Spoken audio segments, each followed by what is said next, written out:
नमस्कार दोस्तों, आप सभी का स्वागत है आपके अपने चैनल क्लास एवरीवेयर पर। तो दोस्तों, आज की इस क्लास में हम रेलवे के द्वारा पूछे गए प्रीवियस ईयर क्वेश्चंस पढ़ेंगे। और रेलवे हमेशा अपने प्रीवियस ईयर क्वेश्चंस को आने वाले रेलवे के एग्जाम्स में रिपीट करता है। तो क्लास आपके आने वाले रेलवे के सभी एग्जाम्स के लिए काफ़ी इंपॉर्टेंट रहेगी। तो क्लास को बिना स्किप किए लास्ट तक जरूर देखना। और अगर आप हमारे चैनल पर नए हैं तो हमारे चैनल को सब्सक्राइब करके हमारे साथ जरूर जुड़ जाना डेली ऐसी ही रेलवे की प्रीवियस ईयर क्वेश्चंस की वीडियोज के लिए।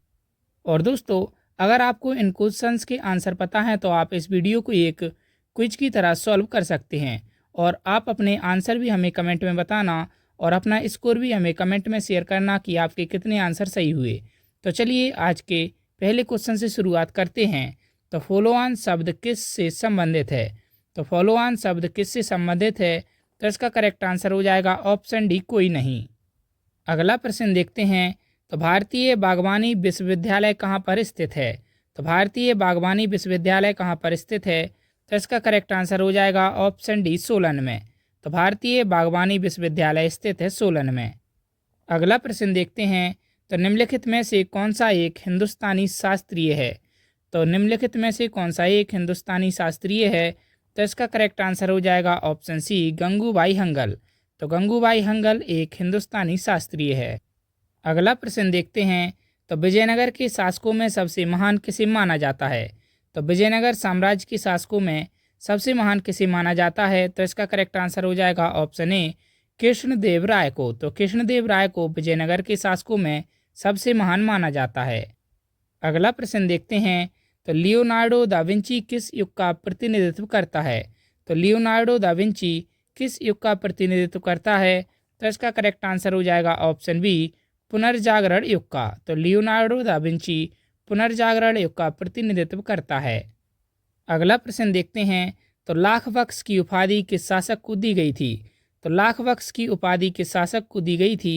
तो इसका करेक्ट आंसर हो जाएगा ऑप्शन डी, कुतुबुद्दीन ऐबक को। तो कुतुबुद्दीन ऐबक को उपाधि दी गई थी लाख बख्श की। अगला प्रश्न देखते हैं। तो गुजरात भारत में नमक का सबसे बड़ा उत्पादक है क्योंकि? तो गुजरात भारत में नमक का सबसे बड़ा उत्पादक है क्योंकि उसके पास विस्तृत शुष्क तट हैं। अगला प्रश्न देखते हैं। तो उच्चतम न्यायालय और उच्च न्यायालयों के न्यायाधीशों को कौन हटा सकता है? तो उच्चतम न्यायालय और उच्च न्यायालयों के न्यायाधीशों को कौन हटा सकता है? तो इसका करेक्ट आंसर हो जाएगा ऑप्शन ए, राष्ट्रपति। तो राष्ट्रपति जी उच्चतम न्यायालय और उच्च न्यायालयों के राष्ट्रपति जो है वह न्यायाधीशों को हटा सकते हैं। अगला प्रश्न देखते हैं। तो सर्विस टैक्स की उगाही का दायित्व किस पर है? तो सर्विस टैक्स की उगाही का दायित्व किस पर है? तो इसका करेक्ट आंसर हो जाएगा ऑप्शन बी, केंद्रीय उत्पाद शुल्क विभाग पर। तो सर्विस टैक्स की उगाही का दायित्व है केंद्रीय उत्पाद शुल्क विभाग पर। अगला प्रश्न देखते हैं।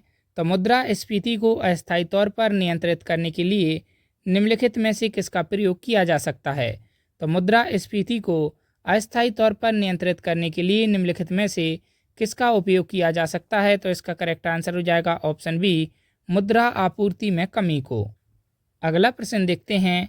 तो निवेश और बचत को बराबर रखने के लिए किसके स्तर में परिवर्तन किया जाता है?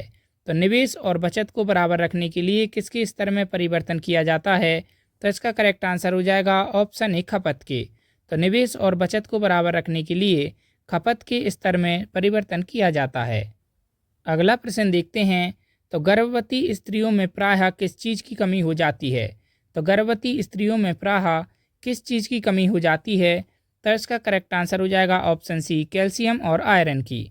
तो गर्भवती स्त्रियों में प्रायः कैल्शियम और आयरन की कमी हो जाती है। अगला प्रश्न देखते हैं। तो द्रोणाचार्य पुरस्कार विजेता को प्रतिमा और प्रशस्ति पत्र के साथ कितनी राशि दी जाती है? तो द्रोणाचार्य पुरस्कार विजेता को प्रतिमा और प्रशस्ति पत्र के साथ कितनी राशि दी जाती है? तो इसका करेक्ट आंसर हो जाएगा ऑप्शन टी, 3 लाख रुपए। अगला प्रश्न देखते हैं। तो किस देश को यूरोप का कॉकपिट कहा जाता है? तो किस देश को यूरोप का कॉकपिट कहा जाता है? तो इसका करेक्ट आंसर हो जाएगा ऑप्शन ए, बेल्जियम को। तो बेल्जियम को यूरोप का कॉकपिट कहा जाता है। अगला प्रश्न देखते हैं। तो आयुर्वेद के वैद्य चिकित्सा का भगवान किसे मानते हैं? तो आयुर्वेद के वैद्य चिकित्सा का भगवान किसे मानते हैं? तो इसका करेक्ट आंसर हो जाएगा ऑप्शन सी, धन्वंतरी को। तो आयुर्वेद के वैद्य धन्वंतरी को चिकित्सा का भगवान मानते हैं? अगला प्रश्न देखते हैं। तो सिया मुसलमानों का पवित्र नगर करबला किस देश में है? तो सिया मुसलमानों का पवित्र नगर करबला किस देश में है? तो इसका करेक्ट आंसर हो जाएगा ऑप्शन बी, इराक में।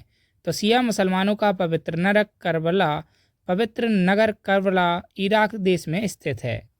अगला प्रश्न देखते हैं। तो ओलंपिक खेलों में किसी व्यक्तिगत खेल के लिए भारत के लिए पहला रजत पदक किसने जीता था? तो ओलंपिक खेलों में किसी व्यक्तिगत खेल के लिए भारत के लिए पहला रजत पदक किसने जीता था? तो इसका करेक्ट आंसर हो जाएगा option C, major R.S. Rathore ने। अगला प्रश्न देखते हैं। तो भारत में 1 रुपये से अधिक के नोट जारी किए जाते हैं। तो भारत में 1 रुपये से अधिक के नोट जारी किए जाते हैं किसके द्वारा? तो इसका करेक्ट आंसर हो जाएगा ऑप्शन ए, भारतीय रिजर्व बैंक के द्वारा। तो भारत में 1 रुपये से अधिक के नोट भारतीय रिजर्व बैंक ऑफ इंडिया के द्वारा जारी किए जाते हैं। और इसी के साथ आप एक और चीज़ याद रखना कि जो RBI है उसकी स्थापना हुई थी 1 अप्रैल 1935 को। तो 1 अप्रैल 1935 को रिजर्व बैंक ऑफ इंडिया की स्थापना हुई थी। कई बार एग्जाम में पूछा गया है। अगला प्रश्न देखते हैं। तो नवजात शिशु को 3 टीके लगाए जाते हैं उसे प्रतिरक्षित करने के लिए। तो नवजात शिशु को 3 टीके क्यों लगाए जाते हैं, यानी कि किस रोग से प्रतिरक्षित करने के लिए लगाए जाते हैं? तो इसका करेक्ट आंसर हो जाएगा ऑप्शन बी, कुकुर खांसी, टेटनस और डिप्थीरिया से सुरक्षित करने के लिए नवजात शिशु को 3 टीके लगाए जाते हैं। अगला प्रश्न देखते हैं। तो भारत की जलवायु पर निम्नलिखित में से किसका प्रभाव नहीं पड़ता है? तो भारत की जलवायु पर निम्नलिखित में से किसका प्रभाव नहीं पड़ता है? तो इसका करेक्ट आंसर हो जाएगा ऑप्शन डी, हिंद महासागर के अस्तित्व का। अगला प्रश्न देखते हैं। तो निम्नलिखित में से किस देश का अलिखित संविधान है? तो किस देश का अलिखित संविधान है? तो इसका करेक्ट आंसर हो जाएगा ऑप्शन बी, यूके का। तो यूके का अलिखित संविधान है। अगला प्रश्न देखते हैं। तो गुरु नानक का जन्म स्थान कौन सा था? तो गुरु नानक का जन्म स्थान कौन सा था? तो इसका करेक्ट आंसर हो जाएगा ऑप्शन डी, तलवंडी। तो गुरु नानक जी का जन्म स्थान था तलवंडी। अगला प्रश्न देखते हैं। तो उष्ण कटिबंधीय घास स्थल को कहते हैं।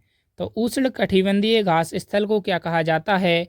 तो इसका करेक्ट आंसर हो जाएगा ऑप्शन सी, सवाना। तो उष्ण कटिबंधीय घास स्थल को सवाना कहते हैं। अगला प्रश्न देखते हैं। तो मधुमलाई वन्य प्राणी सेंचुरी किस राज्य में स्थित है? तो मधुमलाई वन्य प्राणी सेंचुरी किस राज्य में स्थित है? तो इसका करेक्ट आंसर हो जाएगा ऑप्शन सी, तमिलनाडु में। तो तमिलनाडु में है मधुमलाई या मधुमलाई वन्य प्राणी सेंचुरी। अगला प्रश्न देखते हैं। तो अंतरिक्ष यात्री को आकाश दिखाई देता है। तो अंतरिक्ष यात्री को आकाश कैसा दिखाई देता है? तो इसका करेक्ट आंसर हो जाएगा ऑप्शन डी, काला। तो अंतरिक्ष यात्री को आकाश काला दिखाई देता है। अगला प्रश्न देखते हैं। तो विश्व पोलियो दिवस कब मनाया जाता है? तो विश्व पोलियो दिवस कब मनाया जाता है? तो इसका करेक्ट आंसर हो जाएगा ऑप्शन बी, 24 अक्टूबर को। तो 24 अक्टूबर को मनाया जाता है विश्व पोलियो दिवस। अगला प्रश्न देखते हैं। तो सबसे बड़ा महाद्वीप कौन सा है? तो सबसे बड़ा महाद्वीप कौन सा है? तो इसका करेक्ट आंसर हो जाएगा ऑप्शन सी, एशिया महाद्वीप। तो एशिया महाद्वीप विश्व का सबसे बड़ा महाद्वीप है। अगला प्रश्न देखते हैं। तो मुस्लिम लीग ने भारत विभाजन की मांग सर्वप्रथम कब की थी? तो मुस्लिम लीग ने भारत विभाजन की मांग सर्वप्रथम कब की थी? तो इसका करेक्ट आंसर हो जाएगा ऑप्शन बी, 1940 में। तो मुस्लिम लीग ने भारत विभाजन की मांग सर्वप्रथम 1940 में की थी। अगला प्रश्न देखते हैं। तो हैंसोंग किसके शासनकाल में भारत आया था? तो हैंसोंग किसके शासनकाल में भारत आया था? तो इसका करेक्ट आंसर हो जाएगा ऑप्शन डी, हर्षवर्धन के शासनकाल में। तो हैंसोंग हर्षवर्धन के शासनकाल में भारत आया था। अगला प्रश्न देखते हैं। तो सबसे पहले भारत में व्यापार करने के लिए कौन आए थे? तो सबसे पहले भारत में व्यापार करने के लिए कौन आए थे? वेरी वेरी इंपॉर्टेंट क्वेश्चन, कई बार एग्जाम में आ चुका है। तो इसका करेक्ट आंसर हो जाएगा ऑप्शन बी, पुर्तगाली। तो पुर्तगाली सबसे पहले भारत में व्यापार करने के लिए आए थे। उम्मीद करता हूं दोस्तों क्लास आपको अच्छी लगी होगी। अच्छी लगी हो तो क्लास को लाइक ज़रूर कीजिए, और अगर आप चैनल पर नए हैं तो हमारे चैनल को सब्सक्राइब करके हमारे साथ जरूर जुड़ जाइए डेली ऐसी ही रेलवे के प्रीवियस ईयर क्वेश्चन की वीडियोज़ के लिए। और दोस्तों आप हमें कमेंट करके अपना स्कोर भी ज़रूर बताइए कि आपके इन क्वेश्चंस में ही कितने क्वेश्चन सही निकले। तो वीडियो को लाइक कीजिए, दोस्तों के साथ शेयर कीजिए और चैनल को सब्सक्राइब करके हमारे साथ जरूर जुड़ जाइए। धन्यवाद।